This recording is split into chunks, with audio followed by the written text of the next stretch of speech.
আল্লাহর বড় দয়া। কিতাবের মধ্যে যেদিন দেখেছি হানজালার কবর থেকে এখনো জান্নাতের ডাইরেক্ট গ্রান পাওয়া যায়, ওই দিন আমি মদিনার একজন শায়েখকে ডাক দিয়ে বললাম, হুজুর হযরত জি হানজালার লাশ থেকে নাকি, হানজালার কবর থেকে এখনো কি জান্নাতের গ্রান পাওয়া যায়? কোন সময় পাইলে পাবো? একটু গেলে পাবো, বলেন তো দেখি। বাজান রে, গভীর মনোযোগী হয়ে শোনাচ্ছি। বাংলাদেশের একজন প্রসিদ্ধ বক্তা ছিলেন মরহুম মাওলানা আবুল খায়ের বিক্রমপুরী রহমাতুল্লাহি আলাইহি। ওনার সুযোগ্য সাহেবজাদা কয়েকটা সন্তান মধ্যে অন্যতম একজন সন্তান মাওলানা মুফতি হারুন রশিদ বিক্রমপুরী দাওরাত বারাকাতুল্লাহ আলিয়া। তিনি এখনো মদিনার বাসিন্দা, তিনি এখনো মদিনায় থাকেন। আমার ভাইরা, হারুন রশিদ বিক্রমপুরী ভাই আমার ডাক দিয়ে বলতেছেন, মিয়া ভাই আপনি জান্নাতের গ্রান নিজে নিতে চান? নাক দিয়ে হাত টাটকা অবশ্যই বাস্তবে নিতে চাই। হারুন রশিদ ডাক দিয়ে বলতেছেন, মিয়া ভাই মনে যদি কিছু না নেন, দিনের বেলায় গেলে গ্রানটা পাবেন না। বললাম তাইলে ইফতার করার পরে যাব, বলে তাও পাবেন না। বললাম তারাবি শেষ করলে যাব, বলে তাও পাবেন না। আমি বললাম তাইলে কখন পাবো? বলবো না বাদ দেবো? হ্যাঁ মুসলমান ভাইরা আমার, বন্ধুগণ খুব খেয়াল করে কথাগুলি শোনা চাই। হযরতে সাহাবী হানজালা রাদিয়াল্লাহু তাআলা কবর থেকে জান্নাতের গ্রান পাওয়া যায়। আল্লাহি বিল্লাহি তাল্লাহি, আল্লাহর কসম উকসিম বিল্লাহ, যারা হজ করেন, উমরা করেন, মুআল্লিমদের কাছে গেলে কখনো বলবেন মদিনায় যাইয়া হুজুর শরীয়তপুরীর মুখ থেকে ওয়াজে শুনেছি, নিজের কানে শুনেছি, গাজীপুরের জমিনে হুজুর ওয়াজ করতে যায় বলছে সাহাবী হানজালার কবর থেকে নাকি এখনো জান্নাতের খুশবু পাওয়া যায়। হুজুর গো এই গ্রানটা নিয়ে তারপরে বাংলাদেশে যাব। ওরে বন্ধু, অনেক মুআল্লিম অনেক হুজুরই জানেন না, ইল্লা মাশাআল্লাহ অনেক বুজুর্গ উলামায়ে কেরামরা জানেন। এবার ডাক দিয়ে বললাম, আসর নামাজের পর গেলে হবে না? বলে তাও হবে না। ইফতার করার পর গেলে হবে? বলে না, তাও হবে না। বললাম তারাবির পরে গেলে পাবো? বলে না, তাও পাবেন না। তাইলে কখন যাব? বলেন না মিয়া ভাই। এবার আপনি বলেন তো দেখি, আপনি পাইছেন কিনা? হারুন রশিদ ভাই বলে, মিয়া ভাই কি বলবো, ওই জান্নাতের গ্রান পাওয়ার লোভে তো আমি মদিনায় থাকি। আমি বললাম বলেন কি? তাইলে বলেন কখন পাওয়া যাবে? বলে আরো কেউ যাইতে চাইলে আমার সাথে যাইন। সময়টা হলো তাহাজ্জুদের নামাজের আগে, গভীর রজনীতে 12টা 1টার দিকে যাইতে হবে। থাকবে কতক্ষণ? ডেকে ডেকে বলতেছেন থাকবে সাহারির টাইম শেষ হওয়ার আগ পর্যন্ত, তাহাজ্জুদের উক্ত পর্যন্ত শেষ হওয়ার আগ পর্যন্তই গ্রাম পাওয়া যায়। ডাক দিয়ে বলে, মিয়া ভাই কপাল যদি ভালো হইয়া যায় শুধু গ্রামে পাবেন না, জিন্নাতেরা মানুষের রূপ নিয়া জান্নাতি হাদিয়া দিবে। আমি ডাক দিয়ে বললাম, কি বলেন ভাই সব? বলে ওয়াল্লাহি ওয়াল্লাহি, জিনেরাও আদম সন্তানের সাথে মানুষদের সাথে হানজালার কবর জিয়ারত করে। অবাজান বড় লোভ ঢুকে গেল, আমি গ্রানটা নেব, আমার বন্ধুগণ একটু হাদিয়া গ্রহণ করব। এবার যখন ঠিক ঠিক মোতাবেক আমরা 12 জন ব্যক্তি ছিলাম, বাংলাদেশের বিশিষ্ট ব্যবসায়ীরাও ছিল, প্রসিদ্ধ শাইখুল হাদিস উলামা হযরতগণও ছিলেন। ঠিক যখন বাজান আমরা রেডি হইতেছি, ইন্ডিমিন টাইম বিক্রমপুরী হুজুর আয়েশা ডাক দিয়ে বলে, মিয়া ভাই সাবধান সাবধান, আতর লাগাইতে পারবেন না, গ্রানযুক্ত সাবান দিয়ে গোসল করতে পারবেন না, একদম নরমাল হয়ে যাইতে হবে, কোনো সুগন্ধি যেন আপনার গায়ে না থাকে, তাইলে কিন্তু আর আপনি গ্রান পাবেন না। আমার বন্ধুগণ নরমাল হয়ে একেবারে নরমাল ভাবে যখন গ্রান মুক্ত ভাবে যাওয়া শুরু করলাম, আল্লাহর কসম করে বলি রে বন্ধু, এটা কোন হানজালার ঈদ দেখেন। তারপরে কি হলো আমি বলছি, মুসলমান ভাইরা রে আমার, এটা ওই হানজালা ফরজ গোসল করার জন্য পানির কাছে গিয়েছিল। ইন দ্য মিন টাইম কানে আওয়াজ পাইছে, কে জানি বলে কুতিলা মুহাম্মদ, নবী মুহাম্মদ জগতে নাই, কাফেররা তারে নেইরা ফলাইছে। সাহাবী হানজালা মুখে পানি নিয়েছিলেন কুলি করার জন্য, পানি মুখ থেকে ফেলে দিলেন, নাপাক শরীর লইয়া লইয়া দৌড়াইয়া বিবির কাছে এসে ডাক দিয়ে বলেন, বিবিরি তরবারি দিয়ে আমি যুদ্ধের ময়দানে যাব। স্ত্রী ডাক দিয়ে বলেন, স্বামী গো আপনি তো নাপাক, আপনার উপর তো গোসল ফরজ হয়ে গেছি। হানজালা কান্দার ডাক দিয়ে বললেন, বিবিরে আমি কার জন্য গোসল করব? তুমি কি শোনো নাই আমার নবী মোহাম্মদকে কাফেররা মাইরা ভরাইছে, যেই দুনিয়ায় নবী নাই এই দুনিয়া আমি আর থাকবো না, হয় কাফেরদেরকে মারবো নতুবা নবীর প্রেমে জীবন দিয়া নবীর সাথে জান্নাতে যাব। বিবি আমার জলদি করে তরবারি দি। সাহাবী হানজালা ডাক দিয়ে যখন বললেন, বিবি তরবারি দি, স্ত্রী ঘরে ঢুকিয়া আমার বন্ধুগণ আমার ভাইরা তরবারি দিয়ে দিলেন। আবার সাহাবী হানজালা তরবারি লইয়া তরবারি কুশমুক্ত করে ডাক দিয়ে বললেন, বিবি রে বিদায় দিয়ে বেঁচে থাকলে দেখা হবে দুনিয়ায়, আর না হয় দেখা হবে কিয়ামতের ময়দানে।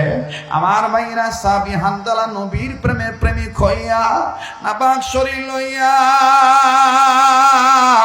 যুদ্ধের ময়দানে যখন ঝাঁপিয়ে পড়লেন, কয়েকজন কাফেরকে দুনিয়া থেকে বিদায় করে দিলেন, জাহান্নামে পাঠিয়ে দিলেন। এরপরে যখন আমার বন্ধুগণ কাফেররা সাহাবী হানজালার উপর আক্রমণ করলেন, কাফেরদের আক্রমণে আক্রান্ত হইয়া সাহাবী হানজালা নবীর প্রেমে নাপাক শরীর লইয়া জীবন দিয়া শহীদ হয়ে গেল। যুদ্ধ যখন শেষ হয়ে গেল, ও নবীর প্রেমিকেরা দেখো তো দেখি দিনটা নরম হয়নি।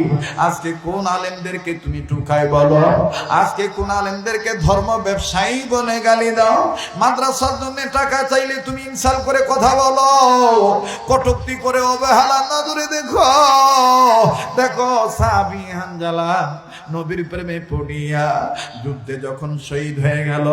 সাহাবী হানজালা যে শহীদ হয়েছে নবী জানে না।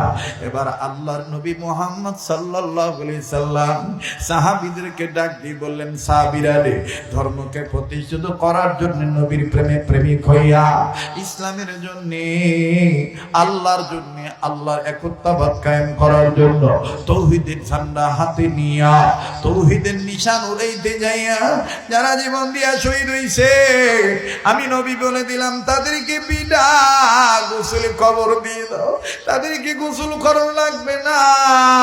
এবার সাহাবীরা সাহাবায়ে কেরামদের একটা জামা সাহাবী শহীদ যারা হইছে তাদের লাশ খোঁজা বের করলো।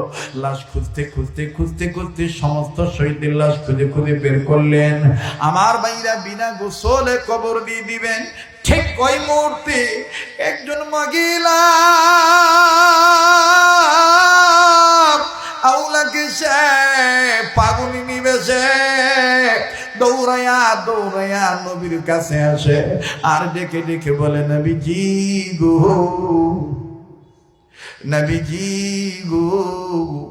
সব সাহাবীদেরকে বিনা গোসলে কবর দেয়, আমার স্বামীরে বিনা গোসলে কবর দিয়েন না।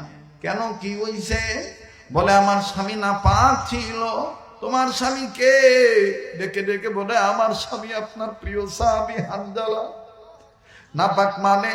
বলে আমার ব্যবহার করছে, ফরজ গোসল করার জন্য পানির কাছে গেছিল, কে জানি বলছে আপনি এতিম নবী মুহাম্মদ নাকি দুনিয়া নেই।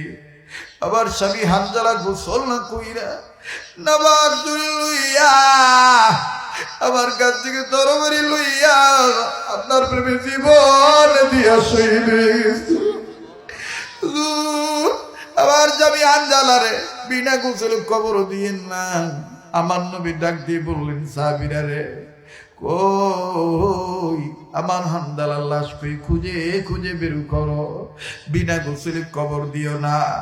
সাহাবীরা সাহাবী হানজালার লাশ খুঁজে বের করলেন।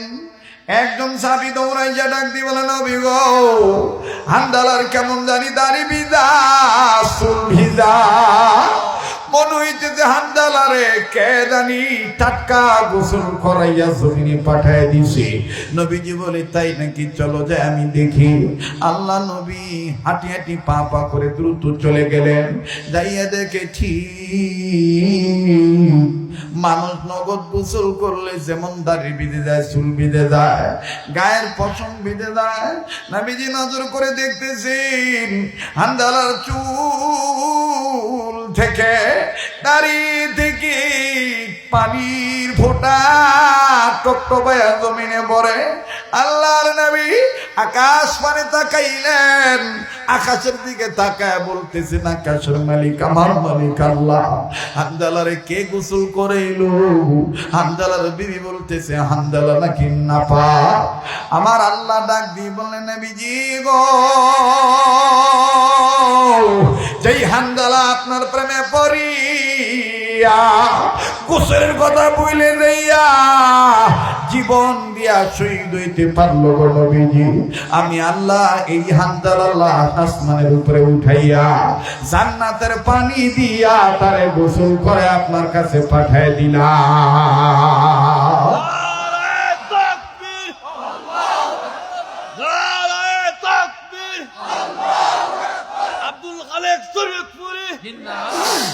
মুসলমান ভাইরা আমার, ঠিক ওই সময় একজন সাহাবী নবীকে বলেছিলেন, ইয়া রাসূলুল্লাহ, আল্লাহ যদি জান্নাতের পানি দিয়ে হানজালারে গোসল করে পাঠায় দিয়ে থাকে, তাইলে তুই জান্নাতের ঘ্রাণ কিয়ামত পর্যন্ত তার গায়ে লেগে থাকবে। নবীজি তখন বলেছিলেন, ওয়াল্লাহি, আল্লাহর কসম করে বলি, যারাই হানজালার কবর জিয়ারত করার জন্য আসবে কিয়ামত পর্যন্ত, আমার যেই উম্মতেরা শেষ রাতে জিয়ারত করতে আসবে, আমি নবীজি বলে দিলাম হানজালার কবর থেকে তারা তাদের নাক দিয়া জান্নাতের ঘ্রাণ নিতে পারবে। বাদান রে, ওই দিন রাত্রি বেলায় যখন আমি বিক্রমপুরী হুজুরের সাথে ঠিক রাত্র 1টা 2টা গত রমজানের ঘটনা, বাজানডি যখন হানজালা রাদিয়াল্লাহু তাআলা কবর কাছে যায় দাঁড়াইল, আল্লাহর কাছে ডেকে ডেকে বললাম, মালিক, আমার মতন বড় অপরাধী আর কেউ নেই, আল্লাহ জান্নাতের ঘ্রাণ আমি একটু শুনতে চাই। 1 minute, 2 minute, 3 minute, 4 minute, 5 minute, ঠিক 6 মিনিটের মাথায় চতুর্দিক থেকে কেমন জানি জান্নাতের ঘ্রাণ আসা শুরু করে দিল। আমার সাথে যারা ছিল 2-3 জন সেন্সলেস হয়ে জমিনে পড়ে গেল। আমি ডাক দিয়ে বলতেছি, আল্লাহু আকবার, আল্লাহু আকবার। আল্লাহ, তোমার কোরআন সত্য, নবীর প্রেম সত্য, তোমার দয়াও সত্য। মুসলমান ভাইরা আমার, বন্ধুগণ, খালিদ দিলে যখন জিয়ারত করতেছিলাম আর চোখ বেয়ে পানি পড়তেছে, এখন ওই দিনের দৃশ্য আমার চোখের সামনে ফুটে উঠছে। আর বন্ধুরি, এই বয়ান সবার ভালো লাগবে না, সবার চোখের পানি পড়তে পারে না, তবে আমার দিল বলে রে, আজকের মাহফিল দোয়া কবুল হয়ে যাবে। এখানে কেমন জানি আল্লাহওয়ালাদের গান পাওয়া যাইতেছে। এরে দোকানদার, বাটিওয়ালা, গাড়িওয়ালা, প্লিজ, জীবনের শেষ বয়ান মনে করে বয়ান করছি, কার পিছনে জানি মালাকুল মউত দাঁড়িয়ে রয়েছে, কার জন্য জানি রে জংলার বাস রেডি হয়ে গেছি। যখন আমি আমার বন্ধুগণ জিয়ারত করতেছিলাম, দোয়া করতেছিলাম, মোনাজাত যখন শেষ হয়ে গেল, আল্লাহর কসম করে বলি, 2 সাইড থেকে 2টা বাচ্চা, একটা মেয়ে আর একটা ছেলে, আমার কান্না দেখে আমার ডাক দিয়ে বলে, হাজি হাদিয়া লেলো। বিক্রমপুরী ভাই আমার চোখের ইশারা দিয়ে বলে, এটাই সেই জিন্নাতদের হাদিয়া। আমি বললাম, এটা কি খুলতে পারবো? বলে, না না, রুমে দিয়ে খুলবেন, এইটারে কদর করবেন। আমার বাইরে নবীর জীবনী সত্য, নবীর সাহাবীদের প্রেম সত্য,